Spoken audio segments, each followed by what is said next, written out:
O texto que a gente vai ler hoje é um texto que está em 1 Reis, mas antes que a gente entre exatamente nesse texto, é importante que a gente entenda que Deus já nos ensina a partir de antes dele. O texto que nós vamos ler fala do momento muito especial em que Salomão é colocado à prova como aquilo que ele almejou ser, um rei justo, um rei sábio.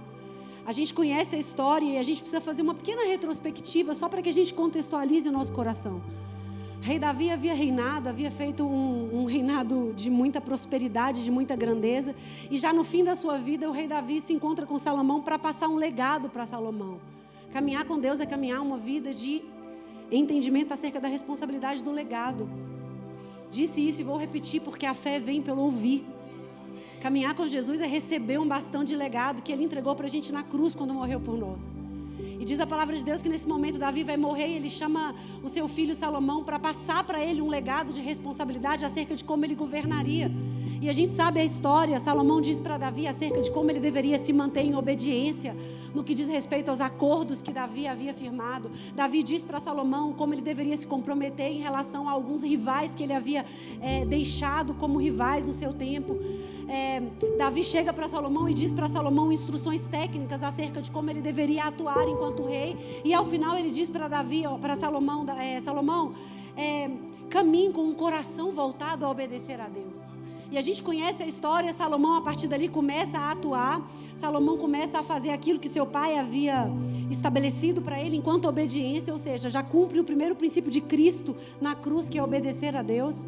Porque Cristo não morre somente para nos salvar, Cristo morre para restabelecer uma posição que Adão havia aberto mão, que é a posição de obedecer a Deus. E Cristo vai até a cruz e obedece. E aqui Salomão começa o seu reinado obedecendo as instruções do seu pai. E aí a gente conhece a grande passagem que Salomão vai até o monte do sacrifício. E ali Salomão já dá o segundo passo no caminho de um grande reinado, que é saber sacrificar. Tudo na nossa vida é semente, casa. Nada da minha vida escapa da semente. O que eu não estou colhendo, eu estou semeando, e não tem a ver com dinheiro. O que eu não estou colhendo, eu estou semeando. Se eu não estou colhendo honra, eu semeio honra. Se eu não estou colhendo provisão, eu sou provisão na vida de alguém. E aí a palavra de Deus diz que Salomão vai até o monte para sacrificar, e ele faz aquele célere sacrifício de 1000 cabeças de gado. Todo mundo na mediocridade da entrega do possível. Salomão já chega marcando um tempo e dizendo: eu não sou todo mundo. O que todo mundo faz já foi feito, mas o que ninguém faz, cabe a mim fazer. Que todo mundo já fez, você pode fazer, mas o que é que Deus tem te pedido que ninguém fez ainda? Eu odeio a expectativa sobre mim de ser o que todo mundo acha que eu vou ser. E eu digo, se todo mundo fez, é o mínimo. O que eu posso fazer para além? Você tem se perguntado isso? Para além daquilo que você é. Porque a gente tem mania de achar que a gente é muito. A gente tem mania de achar que a gente faz muito. A gente tem mania de achar que a gente é demais. Mas para além do que a gente já é, o que a gente pode ser? Para além do que a gente já fez, o que a gente pode fazer? E Salomão ali faz. E aí diz a palavra de Deus que Deus recebe aquele sacrifício com tamanho impacto que ele se revela para Salomão. E aí a gente conhece a passagem. E Deus pergunta para Salomão: Salomão, qual é o desejo do seu coração? Eu podia te perguntar: o que é que você tem feito para que Deus olhe para você e diga: Davi, qual é o desejo do seu coração? Carla, você tem feito algo para Deus que você imagina que está chamando a atenção de Deus a ponto de Deus olhar para você e dizer: Carla, qual é o desejo do seu coração? Será que a gente tem tido a fé de Salomão? A fé que aponta para que a gente haja como se Deus realmente existisse? Porque um cidadão que sacrifica 1000 cabeças de gado, ele tinha certeza que Deus era real. Para ele aquilo ali não era uma brincadeira. A gente tem caminhado uma vida acreditando realmente que Deus existe de sobremaneira, que extraia de nós o impossível, para que a gente acredite que esse Deus poderoso pode olhar para mim e para você e dizer: o que é que você quer? Qual é o desejo do seu coração? A gente conhece a passagem. O que Salomão pede para Deus? O que Salomão pede para Deus, casa? Sabedoria. A gente diz que Salomão pede sabedoria, mas Salomão não pede sabedoria de qualquer forma. A palavra de Deus vai dizer, e o Senhor já começa a nos ensinar também aqui. A Bíblia vai dizer que Salomão pede para Deus um coração entendido, para que ele pudesse julgar ao povo com prudência e discernimento, para que ele pudesse saber a diferença entre o bem e o mal. A gente resume isso em sabedoria. Mas Salomão diz para Deus: Senhor, me dá um coração entendido, porque somente um coração entendido é capaz de julgar com prudência e discernimento. E eu não quero prudência e discernimento para poder ficar mais rico. Eu não quero poder e discernimento, prudência e discernimento para poder conquistar. Senhor, eu não quero prudência e discernimento para poder aumentar o reino do meu Pai. Senhor, eu não quero um coração entendido de prudência e discernimento para poder alargar o meu nome. Senhor, eu não quero um coração entendido com prudência e discernimento para ser maior do que os meus antecessores. Senhor, e a Bíblia vai dizer que Salomão pede um coração que saiba discernir o bem e o mal. O resto é consequência. Salomão queria sabedoria, mas Salomão nos ensina que nenhuma sabedoria, a Bíblia aponta para Cristo, amém, casa? Tudo que a gente lê de Gênesis e Apocalipse aponta para Cristo. Cristo que estava, Cristo que era com Deus, Cristo que veio, Cristo que está nos esperando. De Gênesis e Apocalipse, tudo é Cristo. E Salomão nesse momento aponta para Cristo, porque ele diz, não adianta eu saber. Não adianta eu entender, não adianta eu discernir, não adianta eu conquistar, não adianta eu exercer, se tudo que eu fizer não partir de dentro do meu coração. Naquele momento, Salomão ensina pra gente que nada que é feito sem amor gera frutos evidentes que permanecerão. Salomão está dizendo, não adianta eu ter argumentos, não adianta o Senhor me dar estratégias, não adianta o Senhor me dar network, não adianta o Senhor me dar poder, não adianta o Senhor me dar dinheiro, não adianta o Senhor me dar exército, não adianta o Senhor me dar conhecimento, não adianta o Senhor me dar inteligência, não adianta o Senhor me dar técnica, se isso não passar pelo filtro do coração. Se o meu coração não souber apontar para mim o que fazer com a sabedoria, o que fazer com o conhecimento, se o nosso coração caminhar no oco do entendimento de qual é a perspectiva de Deus para o nosso agir, a gente pode ter tudo, que a gente continua tendo nada. Salomão seria somente mais um rei, como tantos outros. Salomão seria somente mais um personagem, como tantos outros.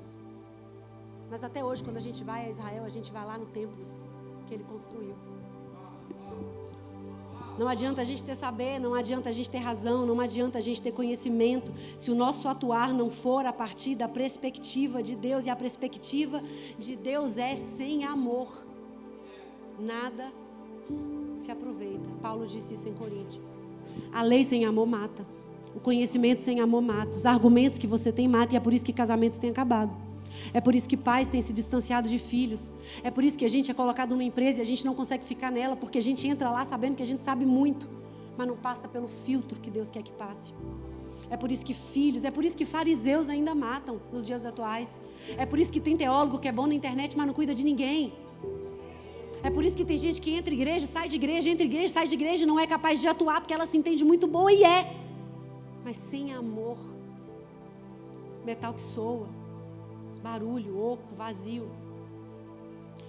A gente pode ter razão, a gente pode ter certeza, a gente pode ter sabedoria, mas se a gente não tiver aquilo que Salomão pediu para Deus, é entendimento no coração. Saber a diferença do bem e do mal. Pedir a Deus prudência, paciência. Saber sem sentir não é nada. Tem muita gente que é bom em saber. A gente é bom em saber, a gente é bom em entender, cada um na sua área. Tem médico que parece robô porque sabe, mas não sente. Tem advogado que parece carrasco porque sabe, mas não sente. Tem adorador que parece vitrola porque canta, mas não sente. Tem pastor que prega, mas não sente. E Deus está gritando para mim e para você, casa, na sua vida, sinta. Porque saber sem sentir não se aproveita. Razão que desumaniza não vale nada. Cristo na boca é palavra, mas Cristo no coração é vida. Razão sem amor mata. Eu me lembro que quando eu me converti, foi logo quando eu conhecia Davi, no Dom eu conto meu testemunho, é muito legal. Eu detestava crente e eu me converti porque me apaixonei pela lógica da Bíblia. Eu achei Jesus a coisa mais perfeita da face da terra. E eu disse, meu Deus, quanto sentido há em Deus. Porque a vida sem Deus para mim não tinha sentido. Quanto mais eu conquistava e menos aquilo fazia sentido para mim. E eu me lembro que quando eu me converti, logo eu conheci Davi, as minhas amigas riam. Você vai namorar com o pastor? Sério que você vai namorar com o pastor da igreja evangélica? Quer dizer então que agora você vai vestir saia longa? Você, cabeça dura? E eu dizia, cara, eu vou. Deus me deu do lado uma pessoa que sabia muito, mas acima de saber, ele sabia sentir. E com muito amor, com muita paciência, nunca me confrontou. E eu confesso que muitas vezes eu fazia para provocar, para ver se ele me corrigia, para saber se eu realmente podia terminar com ele em paz.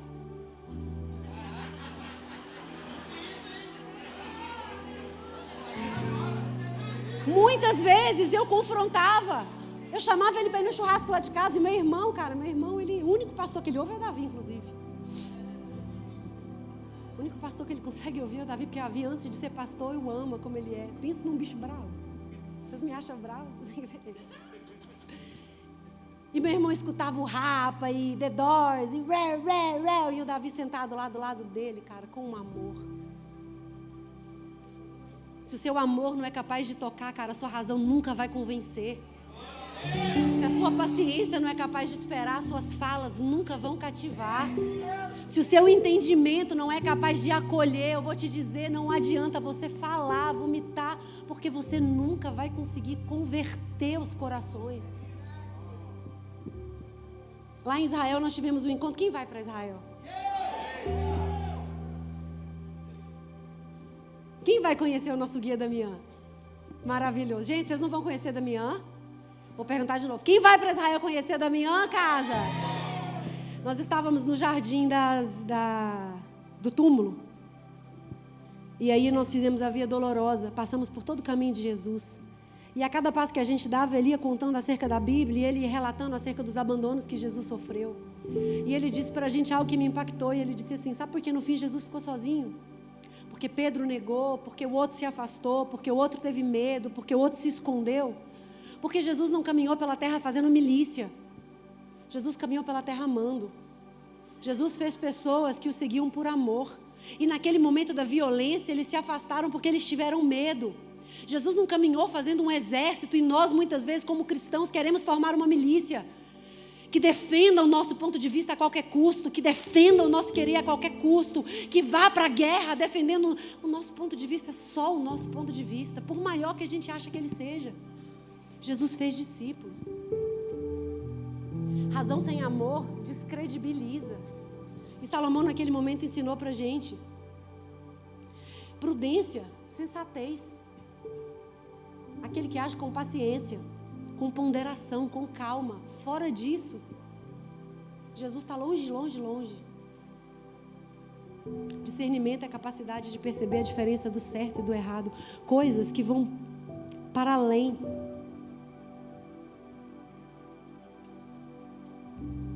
E é impressionante perceber, porque na sequência, Salomão disse para Deus, Senhor, eu quero um coração entendido. Desperta em mim um coração sensível, capaz de sentir, capaz de ter calma, capaz de discernir entre o bem e o mal. Porque às vezes o bem que eu quero é o mal que eu pratico, Paulo disse. Me dá a capacidade de perceber a diferença entre o bem e o mal para além do meu querer. Porque o meu querer às vezes vem revertido de coisa boa, mas é mal. Às vezes a gente quer para nós, porque a gente é egoísta. E Salomão diz para Deus, Senhor, me ensina a perceber, a decidir, a filtrar para além de mim. E aí o Senhor olha para Salomão e fala, cara, Deus não falou cara, mas Deus diz, por que me pediste isso? Deus disse isso, porque me pediste isso, eu vou te dar não somente isto. E Deus nos ensina que o problema não é o que a gente pede. Deus não tem crise se a gente vai pedir para Ele coisas grandes. Tem gente que tem medo de dizer para Deus, Senhor, eu quero a Land Rover. Porque a gente fala, ai meu Deus, mas Deus não tem problema com o que você pede. Deus não tem problema com o que você deseja. A grande diferença entre o que a gente pede e o que a gente recebe é a intenção com a qual a gente pede. A partir daí, Deus diz para Salomão, eu vou te dar não somente o que você me pediu, mas por que você não me pediu para si somente? Porque se Salomão chega para Deus e diz, Senhor, me faz vencer, me faz prosperar, me faz avançar, me faz conquistar, ele estaria pedindo algo legal, justo. Ele era um representante do povo de Deus. Mas ele disse, Deus, meu pensamento não é só para mim, não é coletivo. Eu quero tudo isso, mas eu não quero tudo isso a qualquer custa. Eu não quero tudo isso por isso em si. Porque isso só faz sentido se passar por aqui. E se passar por aqui não é só para mim. Não é para o meu ego, não é para a minha conquista, não é para o meu nome, é para o teu povo. E Deus está dizendo para mim e para você, eu não tenho problema com o que você pede. Desde que você peça não somente para você, para o seu querer, para o seu prazer, para o seu realizar. Peça a sua empresa para que ela abençoe mais pessoas além de você. Faça projetos para que mais pessoas prosperem com você. Peça a Deus um olhar coletivo para que você não se transforme em máquina. Para que você tenha sentir no pedir. Como não me pediste vitórias, como não me pediste inimigos, como não me pediste a cabeça dos seus adversários, eu lhe darei sabedoria e todas as demais coisas. Eu vou te dar o que você me pediu, eu vou te dar para além do que você me pediu, porque com um coração assim, você pode conquistar. Com um coração assim, você pode prosperar. Com um coração assim, você pode avançar. Deus não tem problema com os nossos afãs, com as nossas necessidades, com os nossos desejos. Ao contrário disso, no momento em que Ele percebe que aquilo que nós desejamos é para além de nós, Ele tem prazer em nos entregar. Ele tem prazer em nos dar, Ele tem prazer em realizar. E aqui começa o nosso texto. Queria que você abrisse a sua Bíblia em 1 Reis, capítulo 1, e eu vou ser bem depressa, porque hoje tem ceia. 1 Reis, capítulo 3, versículo 16. Isso para mim foi um imbróglio, porque essa palavra me veio nas vésperas do Dia das Mães, e eu estava querendo entender algum mistério que Deus tem com as mães. E aí esse texto me veio ao coração e eu fiquei encucada, porque é impressionante que Salomão estabelece um altar para Deus, que marca a história. A gente não consegue falar de Salomão sem dizer que ele era o sábio. É um marco na história da Bíblia, através da vida de Salomão. E é louco porque Salomão pede a Deus sabedoria. Salomão tem esse diálogo tão profundo com Deus que nós resumimos em uma palavra. Salomão encontra a favor de Deus porque Deus sonda o coração de Salomão. Salomão ensina pra gente acerca do sentir, acerca do pensar coletivo. E na sequência que Deus entregou para Salomão aquilo que ele queria. Você quer sabedoria? Ok, então te dou sabedoria e te dou além. Agora vai. Acontece isso. Diz assim a palavra de Deus: então vieram 2 mulheres prostitutas ao rei e se puseram diante do rei. E disse-lhe uma das mulheres: ah, senhor meu, eu e esta mulher moramos numa casa, e eu tive um filho, estando com ela naquela casa. E sucedeu que ao 3º dia, depois do meu parto, teve um filho também esta mulher. Estávamos juntas. Nenhum estranho estava conosco na casa. Somente nós 2 estávamos naquela casa. E de noite morreu o filho desta mulher, porquanto ela se deitou sobre ele. E levantou-se ela à meia-noite e tirou o meu filho do meu lado, enquanto eu dormia, tua serva, e o deitou no seu seio, e o seu filho morto colocou no meu seio. E levantando-me eu pela manhã para dar de mamar ao meu filho, eis que estava morto. Mas atentando pela manhã para ele, eis que não era mais o meu filho, que eu havia tido. Então disse a outra mulher: não, mas o vivo é o meu filho, não o teu filho morto. Porém esta disse: não, por certo o morto é o teu filho, e o filho vivo é o meu filho. E assim falaram diante de Salomão o rei. Então disse o rei: esta diz: esse que vive é o meu filho, e o teu filho é morto. E a outra diz: não, por certo, o morto é o filho dela, e o que vive é o meu. Disse mais o rei: traz-me então uma espada. E trouxeram a Salomão então uma espada diante do rei. E disse o rei: pronto, divide em 2 partes o menino vivo, e dai metade a uma mãe, e a outra metade então a outra. Mas a mulher cujo filho era vivo falou ao rei, porque as suas entranhas se enterneceram pelo seu filho, e disse: ah, senhor meu, dá-lhe o menino vivo, e de modo nenhum o mateis. Porque a outra dizia: nem seu nem meu, será dos 2. E então disse o rei: dai o menino vivo a esta mãe, e de maneira alguma o mateis, porque esta é a sua verdadeira mãe.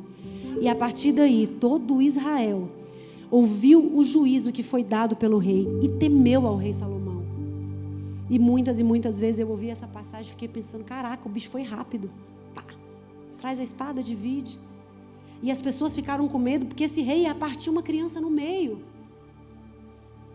E durante muito tempo eu acreditei que realmente o medo e o temor era porque Salomão era um rei que no seu primeiro julgamento se dispôs a partir uma criança no meio, numa análise precária, numa análise rápida.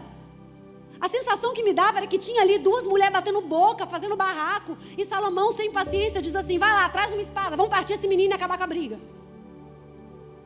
E as pessoas observaram Salomão no seu primeiro julgamento e começaram a ter medo, porque viram nele talvez injustiça, talvez impiedade, talvez impaciência, talvez desinteresse, como a gente muitas vezes faz quando a gente observa pessoas tomando decisões. E aí no Dia das Mães eu fiquei analisando e disse: Senhor, não é possível, não pode ser por acaso, e eu não acredito que o meu Deus faça nada por acaso, que o Senhor permitiria que Salomão presenciasse um julgamento de duas mães, como seu primeiro teste de sabedoria no seu reinado. E aí Deus me disse: não foi assim. Salomão não julgou duas mães. Naquele momento Salomão teve a oportunidade de ter à prova a maior força do Evangelho. Salomão tinha ali o amor.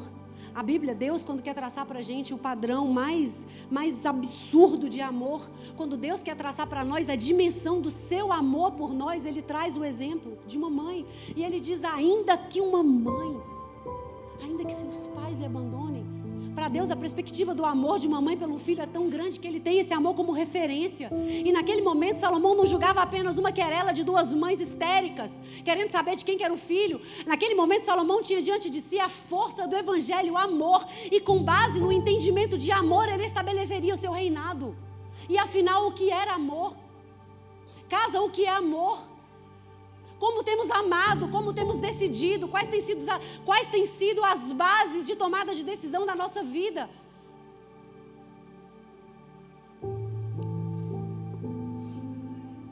Hoje a gente vai ceiar. E foi por causa desse amor estabelecido no julgamento de Salomão que a gente vai ceiar. Esse julgamento aponta para o sacrifício de Jesus na cruz. Os critérios que o Senhor revelou a Salomão para impor sobre aquele julgamento são critérios que nos pregaram aos pés de Cristo na cruz. E naquele momento, véspera de Dia das Mães, o Senhor me ensinou e me fez recalcular a minha rota para uma vida que fosse um pouco mais correspondente com a expectativa desse amor. Salomão, deixa eu te dizer, se você for capaz de honrar, se você for capaz de premiar, se você for capaz de reconhecer as intenções de quem age por amor, você terá entendido a chave do meu reino. Naquele momento o Senhor entregava para Salomão o entendimento da chave do reino. Caso você quer entender, quer discernir a sua vida, quer saber se blindar acerca de vento de doutrina, acerca de barulho, acerca de falácia, acerca de movimento, acerca de enganações, observe quem age através dos critérios do amor. Naquele momento o Senhor entregava para Salomão a chave do reino. A chave de tomada de decisão das nossas vidas. Quando nós olhamos para esse texto e o Senhor me disse: Giovana, comece a atuar como essa mãe. A Bíblia vai dizer que naquele primeiro momento em que Salomão diz assim: pegue a faca e vamos partir desse bebê. Aquela mãe estabelece sobre ela um padrão de atuação, e esse padrão, eu vou dizer, é o seu padrão a partir de hoje, amém? Abdicação, casa.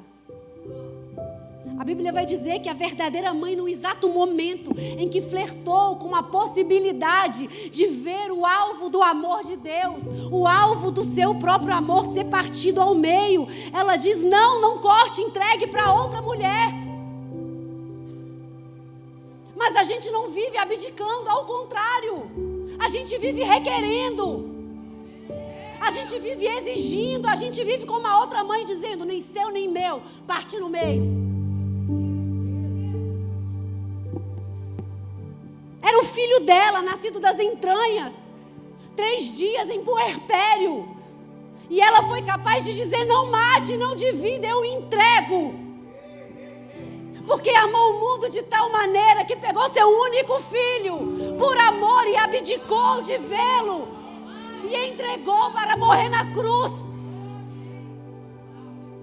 Abdicação. Porque se você não é capaz de abdicar do seu querer, do seu necessitar, do seu desejar, do seu ser suprido, para fazer com que o alvo do seu amor permaneça íntegro, você não ama, você possui. Porque a Bíblia vai dizer que o verdadeiro amor não busca os seus interesses. E ou a gente leva isso a sério, ou a gente está brincando de ser cristão.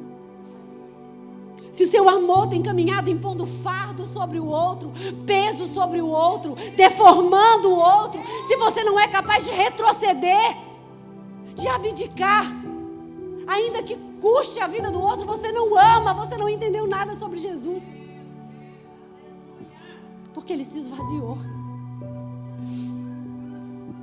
Quantas vezes a gente prefere matar quem está com a gente, matar quem concorre com a gente, ao invés de retroceder e abrir mão e diminuir, e entregar e deixar ir.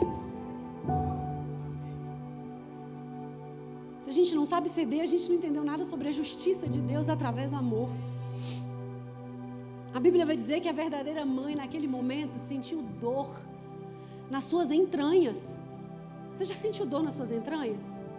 Eu sinto, às vezes. Esses dias, anteontem, né, meu bem? Eu acordei de madrugada, da vizinha estava tendo um pesadelo horroroso, sentadinho na cama. Lá em casa tem câmera, eu olhei na câmera. Ele estava sentadinho, assim, de olhinho fechado. Ele falava, meu Deus, meu Deus, meu Deus, e chorava. Naquele momento eu não sabia o que tinha acontecido com meu filho, eu senti dor nas entranhas.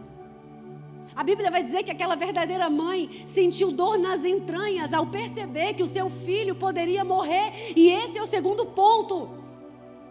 Compaixão. Salomão não estava apenas brincando de ver qual mãe ia ceder primeiro, ele estava vendo quem abdica, quem exerce compaixão. Compaixão vai muito além do sentimento de dor, de pena. Compaixão é fazer a dor do outro doer em você. É sentir nas entranhas, é ver o seu coração remoído, porque você vê alguém sofrendo. E infelizmente, enquanto cristãos que dizemos ser, a gente não tem sofrido a dor do outro. Compaixão vai muito além de empatia. Ai, a gente tem que ter empatia. Empatia é você se colocar, é você se imaginar no lugar do outro. Mas compaixão é sentir a dor do outro como se ela fosse sua. A empatia, ela é do ponto de vista técnico, intelectual. A compaixão exige de nós ação, mover em face do que sofre.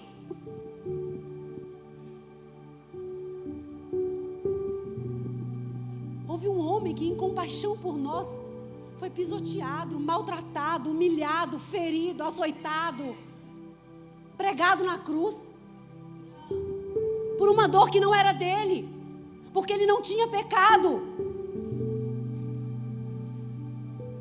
É o Jesus que, olhando para uma prostituta, se ajoelha, porque ali haveriam muitas pessoas com empatia, com dó, com pena, com indignação passiva. Mas compaixão fez ele se mover em direção a ela, se interpor diante daqueles que apedrejavam. A gente quer ter compaixão com quem está passando fome na rua, mas a gente dorme com o nosso marido do lado deformado. Você é capaz de dormir sabendo que a sua esposa está sofrendo, vira para o lado e diz boa noite, ou nem diz. A gente dorme sabendo que os nossos filhos não foram ouvidos, e a dor dele não dói em nós, porque a gente está no automático. O importante é vir para o culto, o importante é estar na igreja. A gente está no trabalho e a gente presencia uma injustiça, mas a gente não se compromete. Se a dor do outro não está doendo na sua entranha, tem alguma coisa errada. Eu me lembro que essa palavra me veio na segunda-feira, pós-dia das mães. E o Senhor me constrangeu de tal maneira que eu me senti patética. Porque eu me lembro que no domingo do Dia das Mães a gente veio para o culto, Davi pregou e eu tinha que ir para Brasília. E cara, eu venho para a igreja, o meu culto começa quando eu acordo. Nos grupos, checando se o técnico veio, se a luz foi acesa, se o gerador está ok, se compramos a gasolina. E aquele dia eu acordei trabalhando para Deus igualzinho Marta. E vim para a igreja e Marta veio para a igreja comigo. E eu servi a Deus e eu acabei correndo. E eu falei com Davi, meu Deus, amor, Dia das Mães, passei no McDonald's, comprei um lanche. E eu me senti heróica. Porque eu disse, meu Deus, eu estou servindo a Deus com tudo que eu sou. Porque eu tinha que ir para Brasília, eu fui para Brasília e eu preguei. E no dia seguinte, quando eu sentei na minha cama, sabe o que eu me lembrei, casa? que a minha filha é mãe. E o marido da minha filha estava viajando e a minha filha almoçou sozinha. E eu falei, o que é que eu estou fazendo? Como que eu posso servir o de fora se eu não estou tendo compaixão por quem está do meu lado? Que espécie de teatro é esse? Quantas vezes eu fui dormir vendo Davi chorando pela igreja e eu cansada, eu dizia, amém, amanhã eu resolvo. Não dá para ser assim, casa. Não dá para ser assim.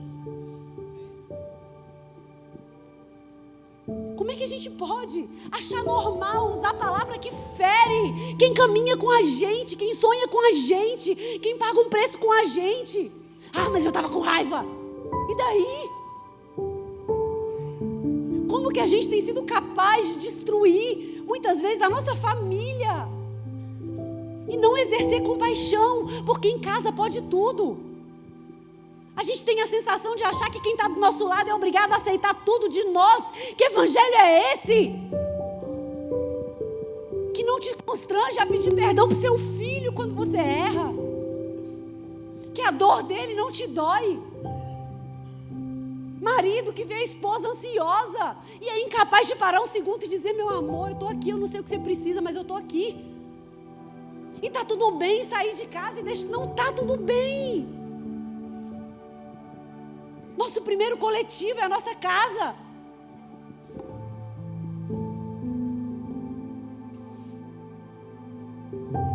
Como que a gente, como igreja, pode caminhar sem ter compaixão com aqueles que caem? Como que a gente pode celebrar a desgraça do outro? Como que a gente pode fazer disso aqui um time de futebol? E aí a gente veste a camisa da casa, e aí quando a outra igreja fecha, a gente comemora. Como é que a dor do outro não está doendo em mim? Como é que a queda do outro não estabelece para mim a obrigação de descer e dizer, cara, você caiu, vamos levantar. Você está ferido, eu estou curada, eu te curo, você me cura. Você está machucado, eu estou bem, eu te levanto, amanhã você me levanta. Como que a gente não está tendo compaixão para aqueles que clamam? E a Bíblia diz que aquela mulher teve compaixão. E por último, a Bíblia vai dizer que naquele momento, Salomão de Esparta, o filho e a verdadeira mãe diz assim, não, entregue para ela. Em outras palavras, ela está dizendo, eu sou a mentirosa, ela é a verdadeira. Em outras palavras, ela estava diante do rei. Ela havia tomado o precioso tempo do precioso rei Salomão. E diante do rei Salomão, ela se coloca como culpada, sendo inocente. E Jesus fez o mesmo por nós. E ela diz para Salomão, Senhor, Salomão, não, eu menti. Eu não sou a mãe. Pega esse menino inteiro e entrega para ela. E o terceiro ponto é esse, a atribuição. Talvez essa de todas as características, além da abdicação e da compaixão, essa seja a que a gente menos quer praticar. Atribuição. Apropriar-se. Atribuir-se. Avocar para si a responsabilidade sobre algo. Responsabilizar-se. Reclamar. Incumbir-se. Imputar sobre si. Contrair algo que nem era seu, como se fosse em prol de um objetivo maior. Jesus fez isso. Me batam, me machuquem, me preguem na cruz. Façam comigo para não ter que fazer com eles, porque eu os amo. Agora a nossa vida é uma vida oposta a isso. A gente não quer se atribuir, a gente quer se eximir. A gente não quer avocar, a gente quer transferir a responsabilidade. A gente não quer se comprometer, a gente quer que o outro se comprometa. A gente não quer assumir pra gente culpa nenhuma. A gente morre para provar que tem razão. Desde que a casa começou e a gente faz o Casa Share. E todas as vezes nós fomos cancelados. E todas as vezes eu digo, fiquem calados, assumam a responsabilidade por algo que o Senhor pediu para que a gente fizesse. E parem de se justificar. A missão é maior que o meu ego. A missão é maior que o meu nome. O alvo é maior do que o meu querer. me culpem, me apedrejem, me apontem. Eu recebo, aliás, eu avoco a responsabilidade. Ai, eu não peço perdão, porque não foi eu que errei, pois eu peço. Ai, eu não chamo, mas eu chamo. Afinal de contas, eu estou aqui fazendo o quê? Com o nome de Jesus. Aquela mulher diz, não tem problema, acaba com a minha imagem, acaba com o meu nome, acaba com a minha vida, provavelmente porque eu dei falso testemunho diante do rei. Mas eu assumo a responsabilidade por fardo que não é meu. A gente não quer absorver culpa, a gente quer apontar. Como é que se aguenta, pastora? Falam tanto e você fica calada. Eu sei quem me chamou. Eu sei do meu coração. Casa, deixa eu dar um conselho para você. Faça escolhas com o coração em Deus e se cale. Tudo na vida é semente. E se você não é capaz de semear e se calar até que Deus faça, você não vai colher. No último culto da madrugada eu disse aqui, se você não tem algo bom para falar, se você não tem algo bom para entregar, se você não vai sair da sua boca a palavra de vida, cala a sua boca e semeia o seu silêncio. Avoque para si a responsabilidade. Deixa que o Senhor mostre quem é quem, como Ele fez com essa mãe. Comece a partir de agora a tomar responsabilidades na sua casa, no seu trabalho, na sua vida, na paternidade que você tem que exercer. Ai, mas eu não tive pai, seja um pai. Ai, mas você não conhece a minha mãe, seja a mãe. Chame para si a responsabilidade de tomar a decisão difícil, de romper o ciclo difícil, de se posicionar naquilo que você não deveria fazer. Ela era a mãe verdadeira, ela não tinha que abrir mão, mas ela abriu. E o Senhor viu, e o Senhor honrou. Impute sobre você culpas que você não tem. E se cale diante do Senhor até que Ele mostre quem é você. Diante dos seus inimigos, diante daqueles que mentem, diante daqueles que caluniam. Porque se você falar demais, Deus não precisa fazer. Você já está dizendo para Ele, eu sei fazer, eu faço. Reclame para si os fardos mais pesados. Ai, mas eu não aguento. Aguenta. Passa a aguentar, confie que vai aguentar. Afinal de contas, Deus é homem ou é moleque? Ai, Senhor, mas você aguenta. Eu falo para Deus, manda vir. Manda em dobro. Manda em triplo. É só mais uma. Porque cada vez que a minha fé é provada, Tu me dás a chance de crescer mais. Chega da gente ser frágil, pequeno, diminuído diante de Deus. Avoque para si responsabilidades. Chame para você o fardo mais pesado. A decisão mais difícil é sua. É você quem vai tomar. Toma posse do seu papel. Para de mimimi. Para de transferir. Para de esperar que o outro faça a escolha difícil. E comece a caminhar uma vida de responsabilidade com legado. E aí quando Salomão diz, parta essa criança ao meio, e a gente imagina que foi um fast food de resposta, Salomão disse, não. Tem amor. Tem compaixão. Tem abdicação. Tem atribuição. Entrega para ela. Porque quem caminha assim não volta de mão vazia. Aleluia. Queria que a gente pudesse ceiar, celebrando um Cristo que por amor teve compaixão.